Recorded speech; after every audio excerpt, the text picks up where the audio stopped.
ETF index mutual funds నేర్చుకుని stock మార్కెట్లో రాణించాలనుకుంటున్నారా? వెంటనే ఈ నెంబర్కి కాల్ చేయండి. నమస్తే రమగారు. నమస్తే జయ. రమగారు, మనము చిన్నపిల్లలకి సంబంధించి విక్రమ బేతాల కథలు చెప్పుకుంటున్నాము. ఒక కథ చెప్పాము. సో చాలామంది మనకి కామెంట్ రూపంలో తెలియజేస్తున్నారు, ఇంకా మరికొన్ని కథలు చెప్పండి అనేసి. ఇంట్రెస్టింగ్ అనిపిస్తుంది కదా. సో ఈరోజు ఇంకొక కథ ఏదైనా చెప్పుకుందామండి. అంటే చందమామలు అయితే పట్టువదలని విక్రమార్కుడు మళ్ళీ వెందిరిగాడని రాస్తారు. మళ్ళీ విక్రమార్కుడు నడిచాడు, చెట్టు దాకా వెళ్ళాడు. చెట్టు మీద నుంచి అక్కడున్న శవాన్ని దింపి భుజాన్ని వేసుకున్నాడు, నడవడం మొదలుపెట్టాడు.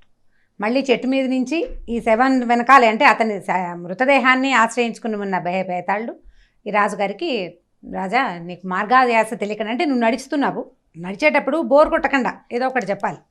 పక్క వాళ్ళు మాట్లాడుతుంటే కాలక్షేపం బాగుంటుంది కదా, ఒక మంచి కథ చెప్తానని ఒక కథ చెప్పడం మొదలుపెట్టాడు. ఇప్పుడు ఈయన చెప్పినవి 25 కథలు కాకుండా మనం ఒక ప్రక్షిప్తాలంటే పైనుంచి పెట్టినవి ఇంకా బోల్డ్ అని కల్పిత కథలే మన దగ్గర హెచ్చుగా ఉన్నాయి. చెప్దాం. మంచి మొదట ఒరిజినల్ స్టోరీస్గా, అంటే మొట్టమొదట కాలంలో సంస్కృతంలో చెప్పబడిన కథలు కూడా దొరుకుతున్నాయి, అవి కూడా ఉన్నాయి. సో వాటిలలో ఇది ఒక కథ అనమాట. ఒక ఊళ్ళోనట ఒక భార్యాభర్త, ఒక ధనవంతులైన భార్యాభర్త ఉన్నారు. వాళ్ళకి ఒక కొడుకు ఉన్నాడట. వాడి పేరు ఏంటంటే ప్రగల్భుడు. అబ్బాయి పేరు. ప్రగల్భత్వం అంటే ఏంటంటే అన్నీ నాకే తెలుసు, అన్నీ నాకే వచ్చు, ప్రగల్భంగా అంటే ఏం చేయాలో తెలియనప్పుడు కూడా ప్రగల్భంగా నవ్వాడు అంటారు. అట్లాంటి పేరు పెట్టారు వాడికి. అంటే లేక పుట్టాడు. వాడికి భయం తెలియదు. భయం అంటే ఏమిటో తెలియదు. చిన్నప్పుడు భయం తెలిసేది కాదు. చాలామంది చిన్నపిల్లలు బెదరకుండా ఉంటారు. కొంత వయసు వచ్చాక మెల్లిగా భయం తెలుస్తుంది. వీడికి 4 ఏళ్ళు వచ్చినాయి, భయం తెలియలా. 6 ఏళ్ళు వచ్చినాయి, తెలియలా. ఇంకా పెద్దవాడు అవుతుంటే క్రమంగా పెరిగే కొద్దికి వీడికి భయం తెలుస్తుందిలే అని అనుకున్నారు. వాడికి 8-9 సంవత్సరాల వయసు వచ్చాక వాడికి అర్థమైంది తనకి భయం తెలియదని, తను ఏ సాహస కార్యానికైనా చేసేయగలనని వాడికి అర్థమైందనమాట. పిల్లలకి తమని తాము తెలుసుకోవడం ఒక ఏజ్ వచ్చాకే కదా జరిగేది. వీడు అక్కడి నుంచి ఏం చేసేవాడు, ఆ కొండ నుంచి ఈ కొండ మీదకి దూకేయటం, ఓ తాడు పుచ్చుకుని ఈ కొండ నుంచి ఆ కొండ మీదకి వెళ్ళిపోవటం, నది ఎవరు ఈదలేని నదిని ఈదేయటం లాంటి సాహస కృత్యాలు చేస్తూ ఉండేవాడు. వాడికి పరమ సాహసికుడుగా పేరు వచ్చిందనమాట. ఏమి లేదు, ఎక్కడ ఏదున్నా సరే అదేదో శ్మశానంలో దయ్యాలు నేను ఏం పర్వాలేదని అక్కడికి వెళ్ళిపోతుండేవాడు.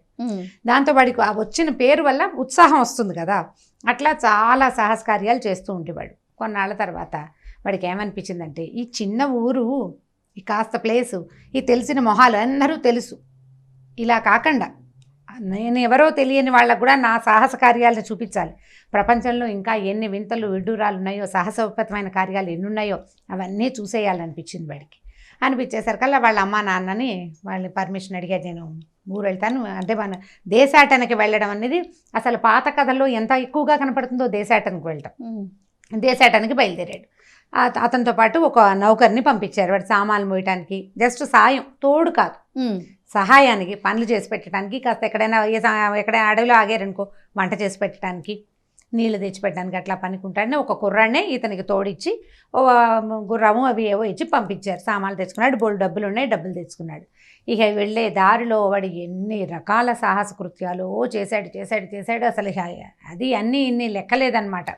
రోజులు గడుస్తూ ఉన్నాయి. అప్పటికి 17-18 ఏళ్ళ కుర్రాడు బయటకు వచ్చాడు. మెల్లిగా వాడికి 20-25 ఏళ్ళు వచ్చినాయి ఈ దేశాటంలోనే. వాళ్ళ అమ్మా నాన్నకి కబురు చేయడానికి ఉంది. పాత రోజుల్లో అంచెటపాలు అవి చేసేవాళ్ళు. ఈ ఊళ్ళో ఈ ఉత్తరం రాసి పక్క ఊళ్ళో ఇవ్వమని, ఆ పక్క ఊళ్ళో నుంచి ఇంకో ఊరికి ఇవ్వమని అలా పంపించడానికి అంచెల టపా అనేవాళ్ళు. అంచెటపాలు దాని పేరు. అంచెలంచెలుగా వెళ్తుందనమాట. మనం ఒకడికి ఉత్తరం ఇచ్చామనుకో, వీడు పక్క ఊళ్ళో పట్టుకెళ్ళిస్తాడు. ఆ పక్క ఊళ్ళో వాడు ఇంకో పక్క ఊరికి వాడు ఒకడే మనిషి కాదు, వేరు మనుషులు అంచెల మీద వెళ్ళేదనమాట. ఎట్లాగో వీడు ఫలానా ఊళ్ళో ఉన్నాడు, ఫలానా సాహస కృత్యాలు చేసి గొప్ప పేరు సంపాదించుకుంటాడనే వార్త తెలుస్తూ ఉండేది. వాళ్ళ అమ్మ నాన్న అనుకునే వాళ్ళు, వీడు ఎప్పుడైనా జీవితంలో స్థిరపడతాడా, అసలు ఎప్పుడు ఇవే చేస్తూ ఉంటే ఎక్కడ ఏం ప్రాణం పోతుందో వీడికి అలా అనిపించేది. పాపం వెయిట్ చేస్తున్నారు, ఎప్పుడో వాడు స్థిరపడ్డాడన్న వార్త వస్తుందని. సరే, కొంతకాలానికి వీడు కాంబోజ్ నగరం అని ఒక నగరంలోకి చేరాడు. చేరేసరికి అక్కడ బస దొరకల వాడికి ఎక్కడ ఉండడానికి, సిటీలో, ఆ టౌన్లో. అయితే కాస్త వాళ్ళని వెళ్ళి అందరినీ కనుక్కునేసరికల్లా వాళ్ళు ఏమన్నారంటే, ఊరికి వెలుపల, అంటే ఊళ్ళోకి వస్తుంటేనే పెద్ద భవంతి ఒకటి కనపడింది. ఆ ఇల్లు ఎవరిది, అది అద్దెకిస్తారా అని అడిగితే, అయ్యా ఆ ఇల్లు ఒక ధనవంతుడిది, ఆయన ఎప్పుడో మరణించాడు, భార్య కూతురు ఉన్నారు, వాళ్ళు సిటీ లోపల టౌన్లో ఉంటారు, ఆ ఇంట్లో ఎవరు అద్దెకి దిగరండి, అందులో ఏదో విచిత్రాలు జరుగుతాయంటే, ఆ విచిత్రమే అనగానే వీడికి అదే కావాలి. సరే, వీడేం చేశాడు, వాళ్ళ ఇల్లు వెతుక్కుంటూ పోయాడు ఆ నౌకర్ని వేసుకుని. వాళ్ళ ఇంటికి వెళ్ళి, అమ్మా మీకు ఒక ఇల్లు ఉంది కదా, ఆ ఇల్లు ఇవ్వండి నాకు, నేను కొద్ది రోజులు ఉంటాను, ఈ ఊళ్ళో ఉండాలనుకుంటున్నా. ఇక్కడ ఏంటంటే ఈ చుట్టుపక్కల చాలా తోటలు అరణ్యాలు అవి ఉన్నాయి, ఇక్కడ బోల్డ్ వింతలు విడ్డూరాలు ఉన్నాయి, అవన్నీ తన ప్రతిభని వాళ్ళకి చూపించాలి, అక్కడ ఉన్న వింతలు తెలుసుకోవాలి, అందుకని ఉంటానన్నాడు. ఆవిడేమందంటే మహారాజులాగా ఉండు నాయన, ఆ ఇంట్లో ఎవరు ఉండటానికి ఇష్టపడరు, అక్కడ ఏం జరుగుతుందో మాకు తెలియదు, వెళ్ళి ఉండమని. వీడు ఏం చేశాడు, ఆవిడ ఇంకో 2 నౌకర్లను ఇచ్చింది, తన పనివాడితోటి వాళ్ళతోటి ఇల్లంతా శుభ్రం చేయించుకున్నాడు. సరే క్లీన్ చేయించుకున్నారు. సాయంకాలం అయ్యేసరికి ఇల్లంతా శుభ్రపడిపోయింది. వంటవాడు ఏదో వచ్చి పనివాడు వంట చేశాడు, భోజనం చేశారు, వాడి దారిని వాడు పడుకున్నాడు. ఈయన పెద్ద పందిరి మంచం మీద చక్కగా పక్కేసుకుని పడుకున్నాడు. నిద్రపోయాక రాత్రి అర్ధరాత్రి, అప్పట్లో నిద్రలు ఏమిటి మనకు మళ్ళీ 11 నిద్రలు కాదు కదా, పెందరాళ్ళే నిద్ర. 7:30-8 గంటలకల్లా చీకటి బాగా చీకటి పడిందంటే ఇక భోజనాలు చేయటం పడుకోవటమే. పడుకున్నాడు, మంచి నిద్ర పట్టింది. మధ్యరాత్రికి అంటే 1 గంటకి అలా అయ్యి ఉంటుంది. మెలకు వచ్చింది అతనికి. మెలకు వచ్చేసరికల్లా దూకనా, పైనుంచి దూకేనా అని వినపడింది. పైనుంచి ఎవరో అడుగుతున్నారు, దూకమంటావా అని. దూకనా అన్నాడు. అర్థం కాలేదు అతనికి. ఏమిటి అన్నాడు. అదే నీ మీదకి దూకమంటావా అని అడిగింది. దూకే అన్నాడు వీడు. ఎవరైనా సడన్గా ఒక ఖాళీ ఇంట్లో 2 మనుషులు ఉన్నప్పుడు పైనుంచి ఎవరైనా దూకుతా అంటే భయం వేయద్దు. వీడికి భయం వేయలా. దూకే అన్నాడు. అయితే ఏమన్నాడు, మొత్తంగా దూకనా ముక్కలు ముక్కలుగా దూకనా అని అడిగింది పైనుంచి గొంతు. నువ్వు ముక్కలుగా కాదు పొడి పొడిగా దూకినా నాకేం అభ్యంతరం లేదు, దూకు చూస్తాను నీ సంగతి అన్నాడు.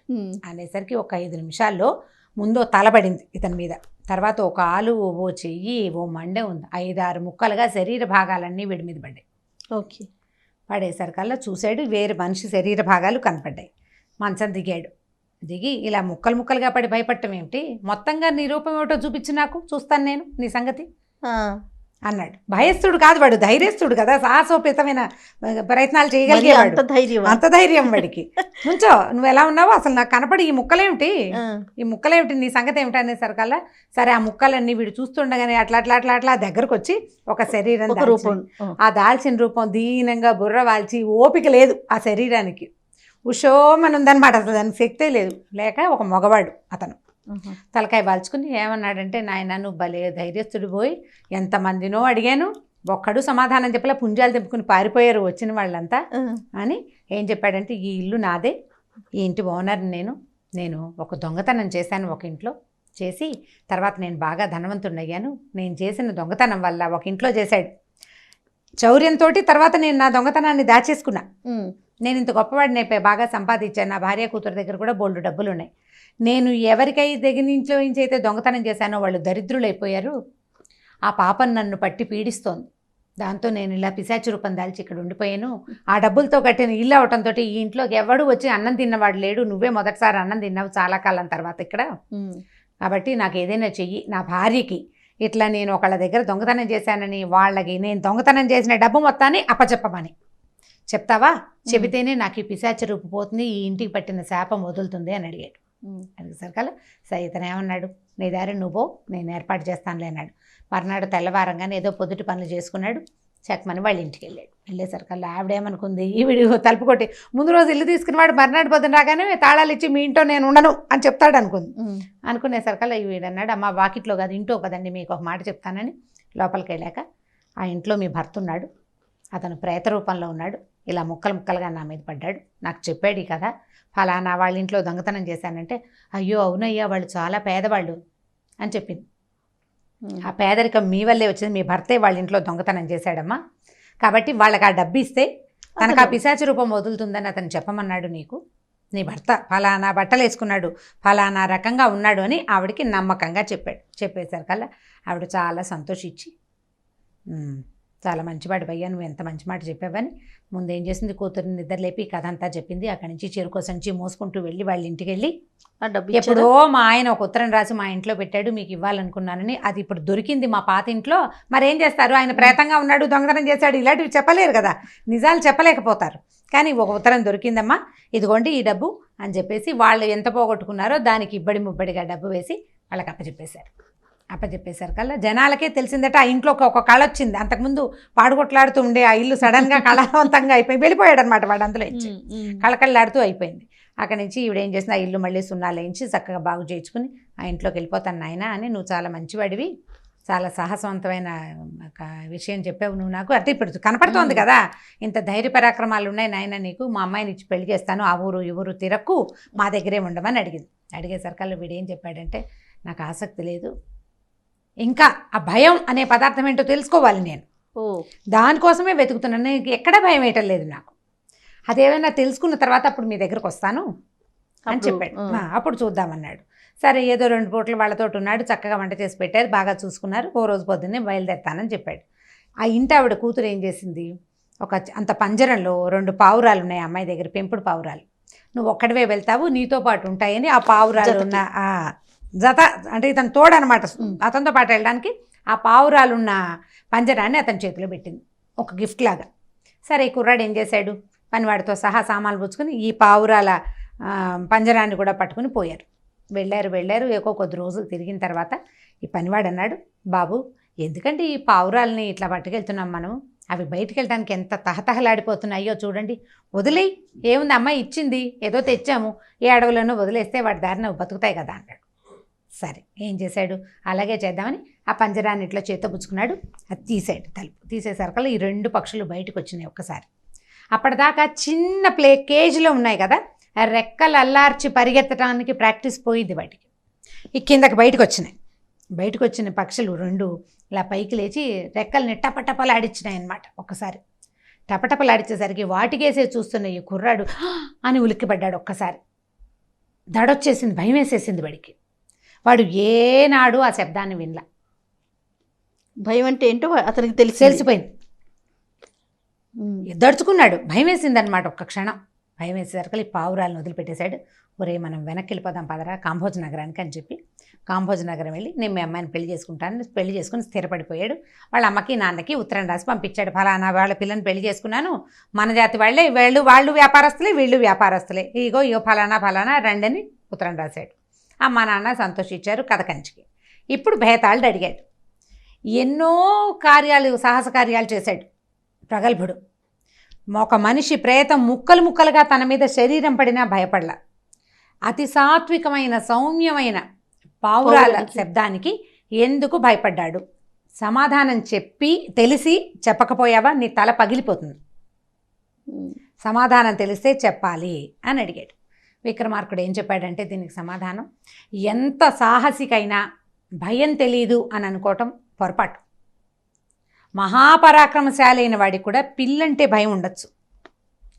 అది ఎప్పుడైనా తెలుసుకున్నప్పుడే తెలుస్తుంది, కానీ తెలియకపోతే లేదని అర్థం తెలుస్తుంది. ఇప్పుడు తెలియకపోతే మనకు తెలియదు అనుకో, తెలియకపోతే లేదని కాదు, నీకు తెలియకపోతే తెలియదని అర్థం. వాడికి దేనివల్ల భయమో తెలియదు, అంతేగాని భయం లేకపోవటం కాదు. వాడికి కూడా భయం ప్రతి వాడికి ఉంటుంది, మానవ సహజమైనది భయం అనేది. వాడు సౌమ్యమైన పావురాలు అవి మెత్తగా అంటే సాత్వికంగా ఉంటాయి, కానీ అవి కింద నుంచి పైకి లేచేటప్పుడు వాటి రెక్కల చప్పుడు అదాటును వింటే ఉలిక్కి పడతారు. వాటి రెక్క అవి ఫ్లైట్ మరి ఎగరడానికి వాటి రెక్క పుడుతు ఇంతే ఉంటుంది, తప్పమంటుంది. మామూలుగా పావురాలను చూసాం కానీ ఇప్పుడు ఆ సౌండ్ని అబ్జర్వ్ చేయాలి. ఆ సౌండ్ని అదిగా చూడండి, మన దగ్గర ఎవరూ లేరు, రూమ్ ఖాళీగా ఉంది, అలా మనం ఏదో చూస్తూ ఉన్నాం, సడన్గా ఒక చిన్న నట్టు లాంటిది టంగమని పడింది అనుకో అంటాం. నట్టుకు భయమా? నట్టు అంటే భయమా మనకి? కాదు, సౌండ్. ఆ క్షణంలో మన గుండెకి బెదురు వస్తుంది. ఈ గుండె అనేదే బెదిరేది అని అర్థం, గుండె అంటేనే. కాబట్టి అమిత సాహసికుడైనా కూడా ఆ శబ్దానికి భయపడడం మానవ సహజమైన క్రియ. కాబట్టి బెదిరిన తర్వాత భయం అంటే ఏమిటి అనేది వాడికి అర్థమైంది. ఇక సాహస కార్యాలు చేయలేదు వాడు అని చెప్పాడు విక్రమార్కుడు. చెప్పగానే భేతాళుడు, రాజా మౌనవ్రతం తెప్పావు, నీతో నే రాను అని ఈ శవంతో సహా భేతాళుడు మళ్ళీ చెట్టెక్కేశాడు. ఎక్కేయంగానే ఈయనేం చేస్తాడు మరి, అక్కడ ఉన్న సన్యాసికి ఈ బాడీని తీసుకెళ్ళి ఇవ్వాలి. అందుకని ఈ పట్టుబదలని విక్రమార్కుడు మళ్ళీ వెనుదిరిగి చెట్టు వైపుకి నడవడం మొదలుపెట్టాడు. కథ కంచికి మనం ఇంటికి. సో ఈ కథ చూడండి, విక్రమార్కుడు సంగతి చూద్దాం. ప్రతిసారి చెప్పాలి యాక్చువల్గా, కానీ ఒకసారి చెప్పి వదిలేద్దాం అనుకున్నాను అనమాట. ఇప్పుడు ఇది ఒక పెద్ద పని, ఒకడు నిన్ను అడిగాడు ఈ పని చేస్తావా అని. వెళ్ళాడు, ట్రై చేశాడు, కుదరలేదు. బాబు నీ శవం రాదు, ఈ బేతాళుడు ఇక్కడ ఉన్నాడు, నేను చెయ్యను అని చెప్పలా విక్రమార్కుడు. చెప్పకుండా పట్టు మళ్ళీ వదల్లా. వెళ్ళి మళ్ళీ వెళ్ళి మళ్ళీ వెళ్ళి ఎన్నిసార్లో వెళ్ళి చివరికి ఆ శరీరాన్ని తెచ్చిచ్చాడు. ఇచ్చాడా రమ్మగారు? మ్మ్. ఇచ్చిన స్టోరీ కూడా ఉందా? ఖచ్చితంగా ఉంది. ఓకే చాలా రోజుల తర్వాత చెప్తాను, ఇప్పుడే చెప్పను ఆ కథ నేను. ఓకే. అది నాకు కూడా ఒక 15-16 ఏళ్ళు వచ్చాకే నేను ఆ కథ చదివాను. అంటే నేను నా 6వ ఏట నుంచి ఈ కథలు చదువుతూ ఉంటే ఆ పర్టికులర్ కథ అంత వయసు వచ్చాక ఇంచుమించు నేను కాలేజీలో చేరాక మా లెక్చరర్ ఒక ఆయన చెప్పారు నాకు. చాలా కాలం తర్వాత తెలుసుకున్నాను. అందరికీ తెలిసే, కొంతమందికి అందరికీ అనకూడదు. తర్వాత ఏమైంది అని చాలామంది క్వశ్చన్స్ కూడా వేస్తున్నారు. నీకు కూడా అదే ప్రశ్న ఉంది. విక్రమార్కుడిని కథలు మనకు ఎందుకు చెప్తారంటే జయ, ఏదైనా పని మొదలు పెడితే మానకూడదు, పట్టు వదలకూడదు, పట్టు వదలకూడదు, దాన్ని పట్టుకోవాలి, ఎలాగైనా సాధించాలనుకోవాలి. ఇప్పుడు ఇక్కడ మానవాతీతమైన విషయం ఒకటి ఉంది. మనుషుల వల్ల అంటే ఇప్పుడు నువ్వు చెట్టు ఎక్కావు, జారిపడ్డావు, మళ్ళీ ఎక్కి నీ మనిషి వల్ల జరిగే పని నువ్వు చెట్టు జాగ్రత్తగా ఎక్కడం 10 సార్లు జారాక కాళ్ళు చేతులు కొట్టుకుపోయాక మనుషులు నేర్చుకుంటారు. అవును, మనం చేయగలిగేది. ఇక్కడ ఒక మానవాతీత శక్తి ఉంది. ఈ కథలో వీడు మనిషి కాదు, భేతాళుడు. అతను ఈ రాజును విరుచుకు తినగలడు అమాంతం. అయినా కూడా అతని ఆ సాహసోపేతమైన బుద్ధి వల్లే ఆయన్ని మనం ఎప్పుడు చెప్పుకుంటాం. ఓకే, విక్రమార్కుడి కథలు చెప్పుకునేది ఎందుకంటే ఊరికే మనం కథ విని అందులో ఉన్న పజిల్ని విప్పడం కాదు. ఏదైనా మొదలు పెడితే మానకూడదు, దాన్ని చేసి తీరాలి. అది ఎందుకు? ఒప్పుకున్న పని నేను చేసి పెడతానని చెప్పాడు. ఒకటికి మాట ఇచ్చినప్పుడు మాట మీద నిలబడాలి, ఆ పని చెయ్యాలి అని చెప్పడం కోసం మహాభారత కథల్లో, రామాయణ కథల్లో కూడా మనం ఇలాంటివే చూస్తామా? తర్వాత వచ్చిన కథల్లో కూడా ఇదే, ఇచ్చిన మాట నిలబెట్టుకోండి, ఏదైనా ప్రయత్నం మొదలు పెడితే చివరి దాకా చెయ్యండి అని చెప్పడం కోసమే విక్రమార్కుడి కథలు చెప్తారు పిల్లలకి. నేను ఖచ్చితంగా నమ్ముతాను దాన్ని. చాలా బాగుంది రమ్మగారు. ఓకే జయ, మరో విక్రమార్కుడి కథతో మళ్ళీ కలుద్దామండి. Thank you so much. Okay.